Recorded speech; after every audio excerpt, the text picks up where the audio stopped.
One of DC Dark Legion's community managers, Super Helen, recently dropped her July and August edition of the community newsletter. This is sort of a regular roundup of all of the accomplishments that the dev team has made over the prior period. So typically around a month or so.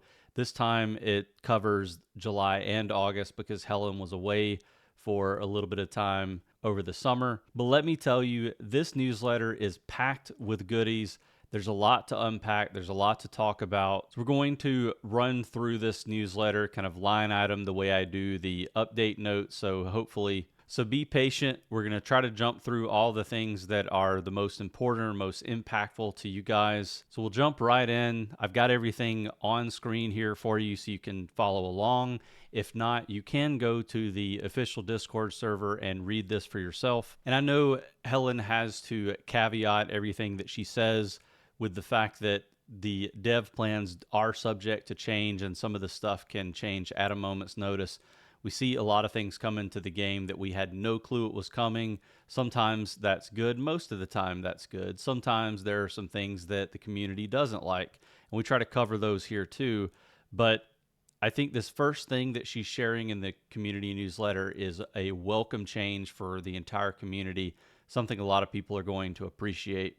And that is they have finally come up with returning banner plans. So a lot of people have been asking kind of like what's going to happen for reruns. Is it going to take, a year for a champion to come back after they have departed the bleed? Obviously, we know that from the beta servers, we have seen some reruns already when they've had to delay champions for whatever reason. We've also seen Superman get kind of a special rerun for the Superman movie event. But with the next update, and that update should come in the next few days, so we'll cover that at some point next week on the channel. They're going to introduce regular returning banners. And the essential plan for each server is going to be as follows. So basically for the first 4 months, like if you have a brand new server, for the first 4 months, that server is going to work much the same as they're working now. So you're going to get a new month-long banner every 2 weeks. So essentially, you're always going to have like 2 banners at a minimum overlapping one another. I think like typically right now, you'll have Superman's banner come out first on the new server. That's going to go for a month. 2 weeks into that, you're going to get Joker's, and Joker's banner is going to go for a month as well. So it'll overlap Superman's by 2 weeks. 2 weeks into Joker's, Scarecrow is going to come to the bleed. So then Scarecrow and Joker are going to overlap for 2 weeks.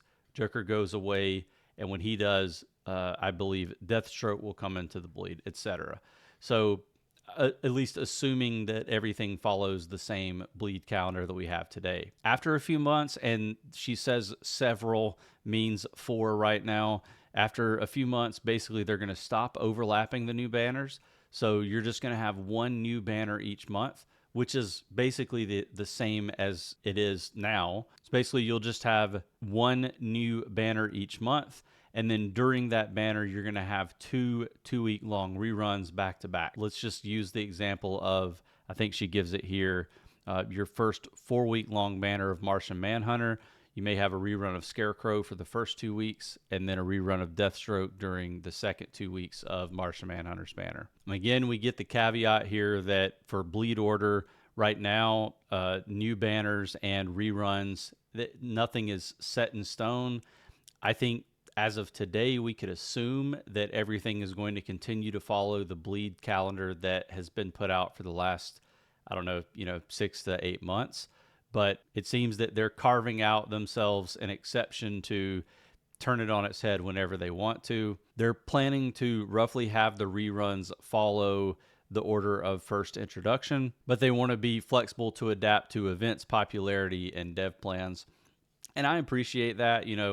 I think it would be nice to see like Superman's rerun whenever Supergirl or Superboy gets into the bleed. So things like that would make sense thematically. And this brings up a point that I think some of us in the creator community and just really in the community at large have some concerns about with the bleed, and that's that every server kind of, or at least every server block has a different bleed schedule. So I think this is probably one of the few things that really hurts the game long term, is that we have people who are, especially in the creator community. I'm on one of the beta servers for my main account, so I'm able to pull for champions that a lot of people don't have access to.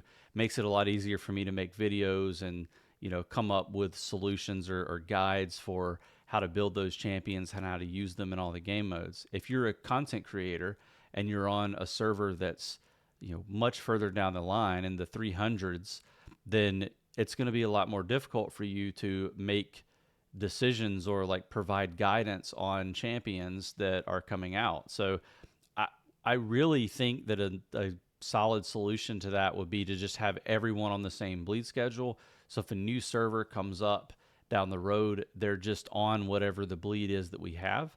Especially with all these reruns, like it would just make sense that, like, all right, eventually you're going to get back around to the point where these reruns are happening and you'll be able to get the champions that you missed the first time around. But we have to follow whatever the devs put out there for us, and this is what's going to happen right now. So, be aware of how this is going to work. And it looks like soft launch beta servers and the earliest global launch servers are going to start this rerun schedule with the next major update. So that is going to be in a few days, hopefully, obviously subject to change.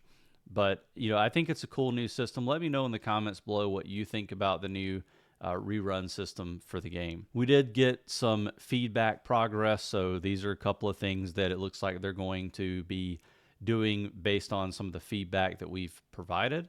The one popular item that was taken away just about a week ago is a name color function. So they have come up with their own system to replace the hex codes that everyone was using. And I think a lot of people are excited to see that coming back into the game. They're reducing the Battle for Gotham length from 3 hours to 2 hours. I'm both a little bit hesitant to be excited about that and also excited about it. 3 hours is a lot of time to commit to the game and have to be sitting there on standby joining squads. So it's going to offer a different perspective from the Guardian Challenge, which is only about 40 minutes or so. So like it's still going to be a much more difficult event, but in a lot of cases you'll see that the winner is already decided about 2 hours in anyway. And so just having that extra 2 hours or having that extra hour is really just kind of delaying the inevitable. So happy to see the event going from 3 hours to 2. And I'm excited to jump back into Gotham War and, see how the game mode plays with that 1 hour being taken away. They are also moving Guardian Challenge away from the weekends. So this is going to give you a little bit of your time back on the weekends. If you're a weekend warrior and like to do things outside of the game, you're not going to be sitting around waiting for a notification that, 3 different game modes are going to pop within a 48-hour period. I do think that's going to cause some issues, especially for people who have 9-to-5 jobs during the week. And also just from a time change perspective, there are people all around the world playing the game. And it's going to be quite annoying if there are Guardian challenges happening during the work week at an oddball hour. So I'm curious how they're going to be changing that and how they're going to figure out a way to make that work for us. But be on the lookout for that change within the next couple of weeks. It does look like they're adding a colorblind mode. So I think there are going to be a lot of people excited about that, because if you are colorblind, especially if you have a severe case of colorblindness, it might be difficult for you to play this game in a way that's enjoyable. So looking forward to seeing that come. There's also going to be some epilepsy warnings and safety settings that you can put together. So I think those are welcome changes to the game. They are trying to quarantine all the price slashing spam from some of the new systems that they added into the economy. Happy to see that happening as well. There's going to be a light mode for Umbral Rift, which is basically going to make it where your phone doesn't explode whenever you're trying to play it. Same thing for PC. Just going to make it less laggy. It seems like they're going to be giving us more bosses to fight in some of the different game modes, Realm of Fate themes. Looks like also this is a big one, gear inventory slots. So this was a big complaint that I had within the last couple of weeks, that they took away our much larger gear inventory, and they are going to be giving us a little bit of that back. So definitely happy to see that coming. Looks like they are also going to be giving more Monitor's Legacy rewards. So that'll be nice. You know, right now, after you get to level 50, I believe it is, you're just getting alloy and cash. So it'd be nice to see some additional rewards there. Seems they're adding new system for drones and chips. I hope that they're not adding more things that we have to spend them on and not giving us more ways to earn them, because I think it's already hard enough. Like drones are pretty manageable, especially late game. You kind of like run out of things to spend drones on. But chips, I think at some point for super late game heavy spenders, you basically run out. You have nothing that you can spend the chips on. So happy to see that they're reworking these systems, and I'm looking forward to seeing exactly what they do with it. And then the last major thing, like I'm super excited about this one, is basic tech infrastructure for the server mergers is almost ready, and it looks like we'll be able to see some of the first mergers this fall. I don't know how wide reaching that is, like if they're just going to do some tests with some of the earlier servers, or if it's going to be across the entire game. I know they said they were going to prioritize, I think, newer players having the opportunity to merge to other servers before they roll it out to everyone else. So we'll see how that works, and I'll definitely be covering that whenever it actually happens. We've got some under consideration or rejected feedback. I'm a little bit sad about a couple of these, and I'll flag those for you here. So the first one is, there've been a lot of complaints, and I know I've been heavily vocal about this as well, about champions that basically delay casting their ults in battle.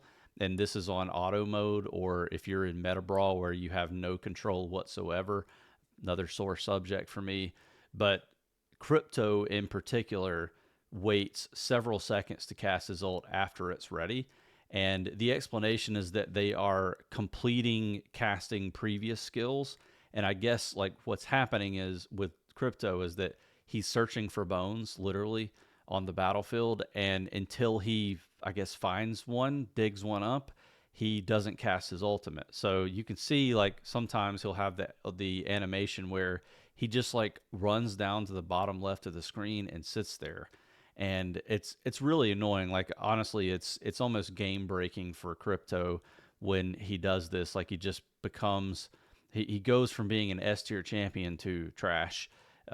So it's like basically I only want to use him whenever I can control him manually and actually use the ultimate when it's intended to go off. Like I don't know that I necessarily buy this explanation that they have to cast the previous skills, because if you're playing on manual, as soon as that ultimate is ready to cast, you click the cast button, and then pretty soon after that, Crypto will do his ultimate animation, and I don't understand why they're doing it this way, but I definitely hope that they will consider rebalancing Crypto at a minimum. And I don't know if any other champions are specifically having this issue, but it's definitely something I really hope that they'll reconsider visiting. They are looking at adding an ability to report presidential mail. This is something that we talked about months ago when Gotham War was introduced to the game, and that's some presidents abusing their power or being inappropriate or what have you. They're recommending that you just make sure you use the in-game reporting function if something like that happens for now, but good to see that they are trying to combat that a little bit. I haven't seen it on any of the servers that I've played on, but I do think that some of that abuse is going to happen across the game. So they acknowledge that offline Umbral Rift participation is not good. They say not optimal here, but basically that they are trying to encourage online participation, so they're not really keen to adjust it right now. I think that's fine. You know, obviously, if you are unable to participate, you know you can't do it because of work or whatever else. It would be nice if you knew that you could actually get points if you set your offline ships.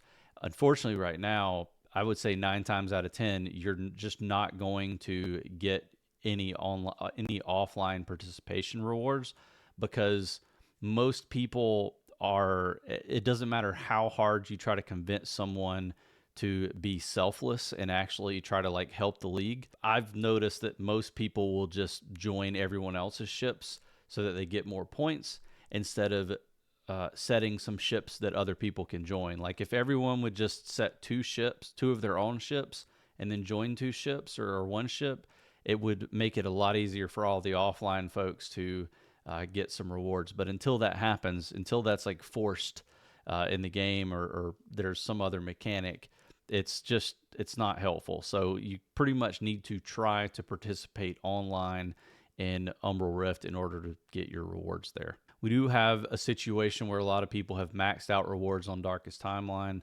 I basically quit playing the game mode because they made the last two difficulties way too difficult, and it's almost annoying to go in and try to play it whenever you can get to the final boss super easy and then you just lose. So it's really unfortunate that they've kind of let this game mode go and they're not doing anything with it. Seems that that is the case. For right now, they're going to focus on the roadmap that they have put out for us, and then they'll eventually get back to this. So I really hope that's the case. A lot of concern about the gear transmute changes, and I appreciate that they're acknowledging this. I think this is a major issue and something that they're going to have to solve for eventually, but I appreciate the fact that the transmute system is a in-game functionality, and it's kind of like once you have all of your champions maxed eventually, or most of your champions maxed, it's the only thing that differentiates teams. It's the only way to get, a set bonus that nobody else has, or something like that. So I get that it's not really something that free-to-play players should even be focusing on too much, or new players should be focusing on too much. But at some point you're going to have to, and they're just going to have to fix the fact that you're not able to, like, it's hard enough to even get the higher transmute levels. And then even when you get there, you're probably only going to be able to get that for like one piece of gear in the first 6 to 10 months that you're playing the game. So they're going to have to make some changes here. It appears that they are observing the changes that they made recently and seeing how that affects everything, and they'll come back to us. So I would imagine within the next roadmap, or within the next community newsletter post, we should maybe hear back on this and see that they are planning to make some additional changes. So cross your fingers there. Continue to provide feedback based on your experience over the next couple of months, and we'll see what happens. A couple of things worth mentioning that were pretty big milestones that happened during July and August. Mira did get her Justice League tag back. So you're going to finally have a free-to-play healer that gives you some Justice League tag synergy, and I think that is going to be actually super beneficial for free-to-play and new players. They retired League Mobilization in favor of a new system for Supreme Commander. So Supreme Commander is basically going to work the same way that it did before, but they added in this League Duel functionality and League Tournament functionality where you'll be able to fight against other leagues, and you're essentially, you're not really fighting. I guess you're basically competing against them to see who spends the most money or spends the most resources each week. So, it's just kind of a different take on Supreme Commander. I think it simplifies things a lot and makes it a lot easier to get through. So, I hate these events where you have to spend money basically to win them anyway. So I'm happy they got rid of League Mobilization. Be happy if they got rid of Supreme Commander too, but it's kind of like the main generator for the best resources in the game right now. So we kind of have to just play within that. A lot more new rewards coming to the game, so super excited about that. I think the economy needed an influx of rewards and like ways to get things for your account. New players are going to be much happier than all of us who've been around for a while, because I think you'll feel that you're getting more things over time. For us, it's just instant gratification that, hey, here's these new rewards that you're going to get for the game modes you've already completed. But for anyone who's starting out, I think you're going to just feel like there's always something that you can earn or do in the game. And that was something that was severely lacking for the last few months, like since global launch. So just a much more improved new player experience because of these new rewards that you're able to get. They did add a bunch of social and league management functions. R4s and R5s have a lot more things that they can do.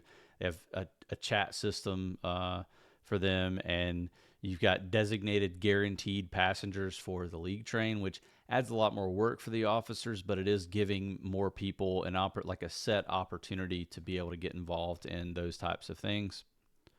The ally tasks and crisis response were a really big change, very helpful for people who are lazy like me and don't want to have to like do those tasks. People are out there just doing a great job of keeping everyone else able to just claim those rewards and not have to do them. So kind of cool that they added that. A lot of quality of life improvements. I talked about that with Unstable Gamer on our podcast episode last month as well. Just a lot of things that they've added in that are making the game a lot easier and a lot more. There's a lot more aesthetically pleasing things that they're adding to the game too. Hoping that they will add more saved squad slots. I think that's probably one of the big QOL things that they haven't done recently that I hope they'll consider. Would be nice to have enough where you can have saved squad slots for your Umbral Rift and for your Guardian Challenge and Gotham War and that sort of thing too. So looking forward to seeing if they'll put that out there in the future. And now for a few exciting things from the roadmap. Sadly, they are moving the Special Variant 1, like the first Special Variant champion, to the autumn event. So we've got the little pumpkin here, which I think is supposed to signify October. It is late July, or it is late August now. So, we're looking at probably a month down the road at a minimum, probably somewhere like 5 to 6 weeks. We should see I'm crossing my fingers, it's going to be the Wonder Woman variant. So the Death Metal Wonder Woman. Super excited about that. I know we're getting Hippolyta right now, and that's why I think that, down the road we're going to be getting the Wonder Woman variant. And then that may also mean that we would get like Donna Troy as part of the Teen Titans team. We've seen her in the Teen Titans Back to School Bash event. We've seen her portrait in game several times, and maybe that's a hint that we're going to get that. Covered that on a speculation video a couple of days ago. But I couldn't be more excited about the Death Metal Wonder Woman event that's going to be happening.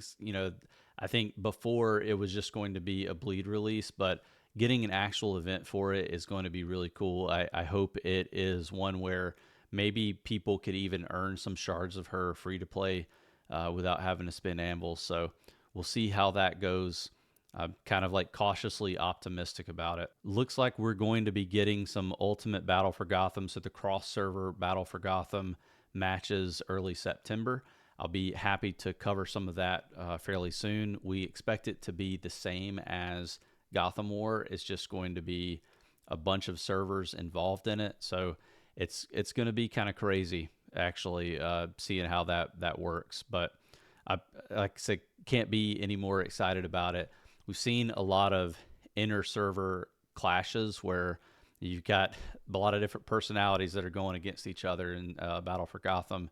And so it's going to be cool to see, hopefully, some of these folks that are bumping heads with each other in the servers come together to fight other servers, because that's the only way you're going to be able to win, is if everyone can coalesce into an actual team. So we'll see how that works. Be on the lookout for a Bat Family themed event around Batman Day. That's coming up fairly soon. We've got new main storyline that's going to be hopefully coming in October as well. We have the next Legendary Ascension to Mythic. Looks like they're aiming for October on that one. I would say around the time that the Bat Family themed event happens, you can expect to see the Legendary Ascension to Mythic. And I think the pretty obvious prediction here is it's going to be Red Hood. We got the little red dot here. Maybe that's a good signal for us. The Great Krypton Rush Tournament looks like that's going to be coming in October as well. Special Variant 2 in October. I'm assuming that that one's also going to be tied into the Bat Family themed event, and I would expect that we're going to be seeing the death metal variant of Batman, which I'm hoping, again, is a much better champion than the regular version of Batman. Super excited about that one. I just don't know how we're going to be able to afford all of this stuff coming at us at one time. It does seem that Crisis in Time is taking another step back in the roadmap. So, I really hope this game mode is going to be fun when it actually comes out, but it seems like they're kind of postponing it a little bit more.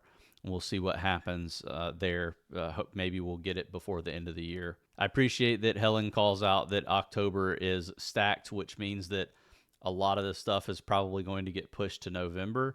So kind of like pick your poison, what you think is actually going to be coming in October versus getting pushed to November. I hope that the Wonder Woman special variant comes in October and really early October if possible, but it's just kind of hard to tell at this point. So, the fact that we're getting Hippolyta right now and her bleed is going to go through the end of September, I'm quite hopeful that we will get the Wonder Woman special variant in late September or early October. And finally, we get the bonus teaser here that they're working on improvements to base and champion appointment systems. Curious what's going to happen there, like if it's going to be more interactive or it's just going to be kind of a different play on the current setup. But love to see the additional teasers here for the base, because it definitely feels like more of a chore simulator than something that is interactive and fun for me. And so, looking forward to whatever they have in store there. And that really brings us to a close on this. I think well done on a very long newsletter. I'm glad that we have Super Helen back in the community. I think we got Super Helen and Wolf back.